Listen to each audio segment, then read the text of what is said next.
Hari ini kita mau bahas tentang motor listrik. Nah, motor listrik ini mulai ramai pada saat bahan bakar BBM yang seperti Pertalite naik menjadi 10.000, dan itu mungkin agak sedikit memberatkan bagi para kaum menengah yang menengah ke bawah terutama ya, yang sering warawiri ke sana ke sini menggunakan transportasi, dan akhirnya mulai ramai merambah ke sepeda listrik dan motor listrik. Dan memang sesuai dengan anjuran pemerintah juga nanti akan diarahkan perlahan-perlahan untuk menggunakan motor listrik, dari motor yang menggunakan bahan bakar bensin menggunakan energi listrik. Nah, di sini kita mau memperkenalkan motor listrik dari Yuinply. Kenapa saya memperkenalkan dari Yuinply? Karena memang Yuinply ini yang sudah bisa diterbitkan STNK BPKB ya. Nah, STNK BPKB itu kan syaratnya itu kan harus, kalau mau terbit STNK BPKB syaratnya itu kan harus ada faktur dari pabrik, terus ada SUT, terus ada serut untuk nanti proses BBN di Samsat kota masing-masing. Nah, kalau misalkan sudah bisa terbit faktur pabrik, terus sudah ada SUT, serut, berarti kan sudah didaftarkan pabrikannya di Indonesia, dan itu bisa nanti legal untuk dipakai di jalan raya. Nah, salah satunya yaitu dari Yuinply. Oke, kita mau bahas tentang Yuinply ini.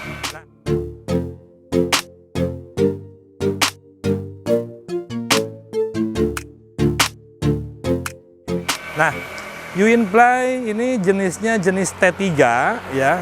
Ini bentuknya sangat klasik seperti motor Vespa, seperti PTS ya, seperti PTS yang dulu gitu. PTS yang motor 2 tak ini bentuknya. Ya sah-sah aja sih ya kalau misalkan mau menyerupai seperti itu. Nah, ini kita mau bahas. Memang ini sesuai ya, harganya kan ini harga 11 jutaan, kondisinya off the road, belum termasuk BBN ya harganya. Nah, ini kita mau coba kupas dulu. Ini bodinya memang bodinya plastik ya. Ini sesuai dengan harga. Jadi kalau misalkan pengennya kualitas yang wah ini katanya plastik ya, sesuai lah dengan harga. Kalau pengen plat ya mungkin harganya nggak akan dapat segitu. Karena dengan harga 11 juta ini sangat murah menurut saya, kondisi dengan off the road ya. Oke. Untuk bodi plastik ya, dan ini menyerupai dengan motor Vespa PTS kalau menurut saya. Dan ini untuk roda penggerak di belakang, di sini ada dinamo. Dinamonya itu nyatu di tromol ya di sini. Dan ini dibalut dengan ban ring 10 ya. Dan remnya menggunakan rem tromol. Dan ini untuk swing arm itu sebetulnya sih ada di dalam, cuma dibungkus pakai ini nih. Ini plastik, jadi dibungkus, jadi kelihatan lebih berisi seperti itu. Nah, ini footstepnya. Nah, kalau yang rakitan 2023 ini udah pakai seperti emblem super. Kalau dulu kan yang pertama itu pakai stiker ya, Yuinply. Kalau ini super, lebih bagus lah, lebih keren. Ini untuk behelnya aluminium. Ini behel belakang aluminium, dan ini joknya juga lumayan empuk sih kalau joknya empuk. Terus kita lihat di sini, nah ini pijakan kaki di sini sudah dikasih karpet ya. Ini udah dikasih karpet. Kalau kita buka karpetnya, nah seperti ini nih. Nah, ini ada garis-garis supaya nggak licin mungkin, tapi ini udah disediain karpetnya, udah dikasih ya. Di sini ada lubang untuk pengecasan. Nah, di sini lubang pengecasan. Terus kalau lihat ke depan, di sini ada bagasi nih. Ini ada bagasi. Bagasinya bukanya seperti ini, ke kiri, ke kanan. Nah, ya buat menyimpan apalah gitu ya di sini. Dan di sini juga ada buat gantungan. Dan sebelah kirinya di sini itu ada colokan seperti buat USB ya di sini. Nah, ada seperti buat USB di sini. Kita lihat nanti ke atas, ke panel-panel ke atas. Nah, di sini kalau kita kunci kontak, di kontak langsung di on, langsung nyala. Di sini ready, Dan di sini ada tertulis P, ini baterai. Nah, kita kenapa ini P? Nah, ini kalau P ini berarti belum bisa dipakai, posisinya parking ya, parkir. Jadi nggak bisa digas, kalau digas itu nggak akan jalan nih, karena posisinya P. Nah, supaya bisa jalan, nggak P seperti ini tinggal pijit ini. Oh, langsung 00, ready. Kalau misalkan kita mau di P, parking, tinggal dipijit lagi ini, dan di sini tulisan ready-nya nggak ada. Atau bisa rem 2 kali. Rem 2 kali langsung ready, seperti itu. Nah, di sini ada speed, di sini ada speed. Speed ini kalau kita gas, ini ada di speed 2, kita coba pindahkan ke speed 1 dulu.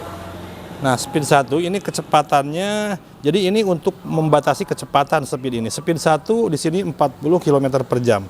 Kita pijit speed 2. Speed 2 ini di 52, 53, 50 aja ya, 50 km per jam. Dan speed 3 ini di 63 km per jam. Oke. Nah, di sini ada panel, di sini seperti untuk mengunci ya.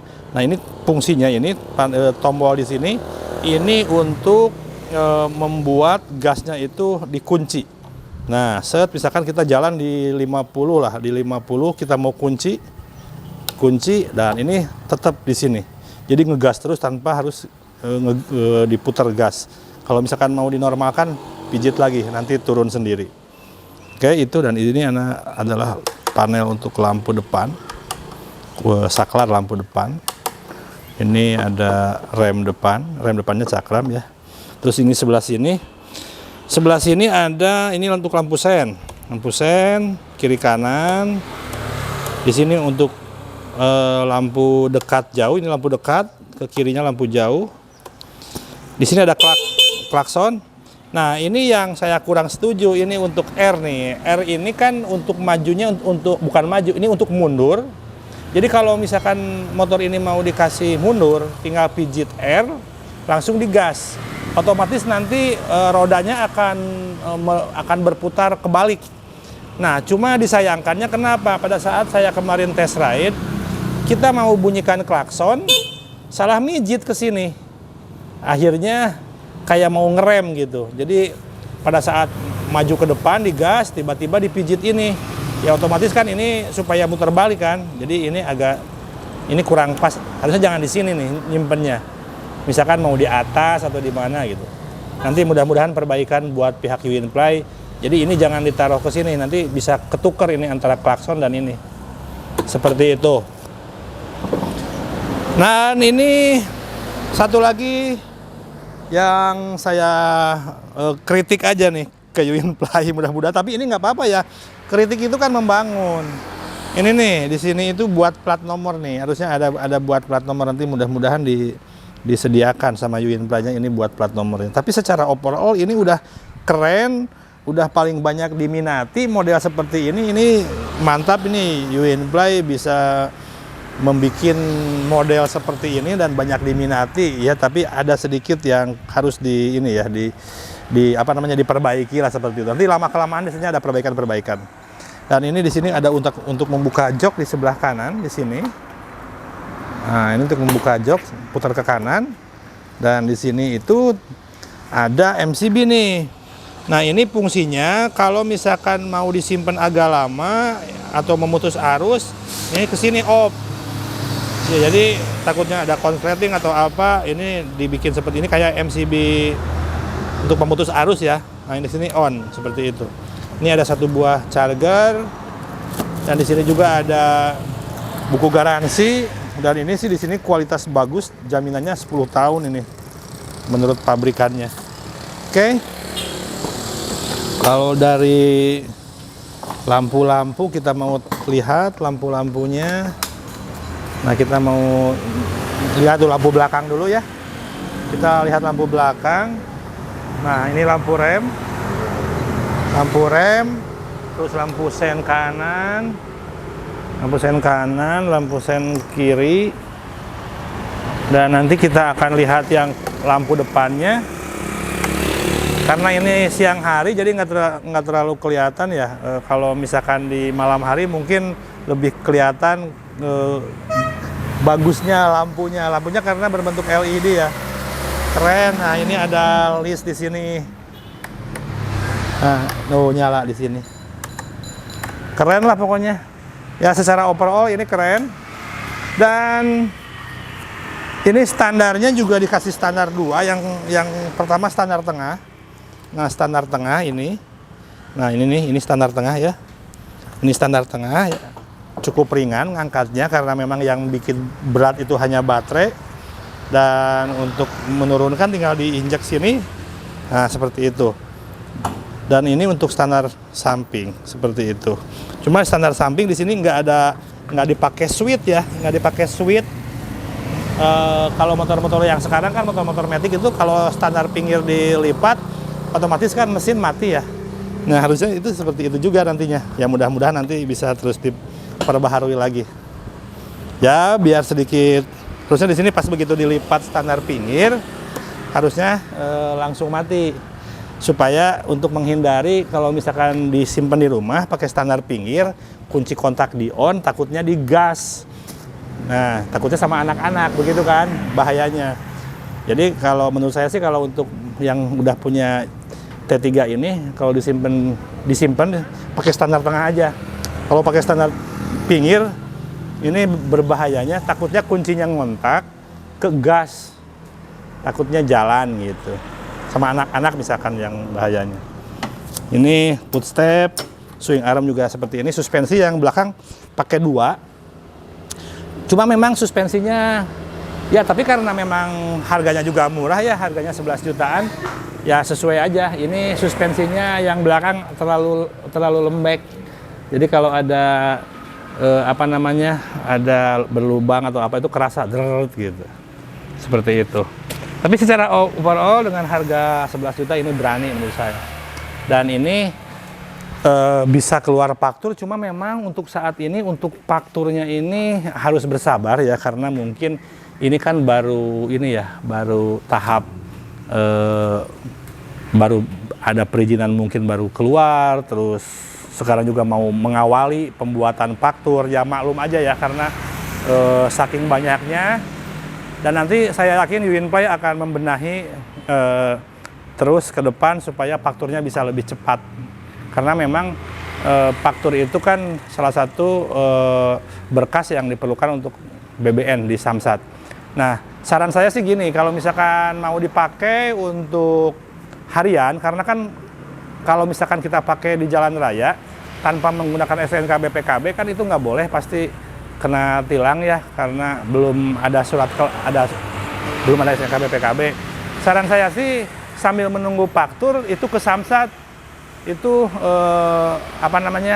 memesan atau membeli semacam STNK sementara untuk uji ini ya, semacam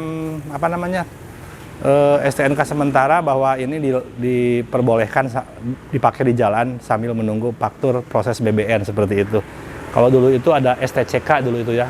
STCK itu surat tanda ya pokoknya supaya bisa dipakai di jalan raya untuk sambil menunggu STNK BPKB itu ada dari Samsat biasanya. Dan ini saya sampaikan untuk motor listrik T3 ini kan jarak tempuhnya 60 km dalam sekali pengecasan baterai full, dan jarak tempuhnya itu 60 km, kecepatan maksimal juga 60 km, seperti itu. Dan saya rekomendasikan sih sebaiknya ini dipakainya untuk di dalam kota. Kalau untuk jarak jauh ini agak pegal karena kecepatannya kan maksimal di 60 km per jam. Jadi kalau mau nyalip seperti itu, kalau kecepatan tinggi itu kan nggak bisa. Jadi berbahaya juga kalau misalkan mau nyalip dengan kecepatan hanya dibatasi sampai 60 km per jam. Sementara yang disalipnya kan pasti kencang. Jadi saran saya ini sebaiknya buat di dalam kota. Kalau dalam kota kecepatannya nggak akan tinggi seperti itu. Oke, jadi untuk warawiri, untuk harian dalam kota, mengantar anak sekolah, untuk ke pasar, ini oke, recommended dan hemat seperti itu. Dan untuk pengecasan, saya informasikan untuk pengecasan berdasarkan pengetahuan yang saya buka di buku panduan. Pengecasannya itu kalau dari baterai misalkan posisinya merah, dalam arti kosong, itu 8 jam sampai 12 jam. Tapi kalau baterainya di sini kan ada berapa strip, ada hijaunya itu ada 3 strip, merah 1 strip. Nah kalau misalkan tinggal 2 stripnya udah hilang, itu bisa dicas 4 sampai 5 jam mungkin seperti itu. Jadi lama pengecasan tergantung isi baterainya. Kalau isi baterainya kosong ya pasti 8 sampai 12 jam. Tapi kalau baterainya kosongnya sedikit ya 3 sampai 4 jam seperti itu biasanya. Oke, terima kasih semuanya yang pengen lihat test ride-nya untuk T3.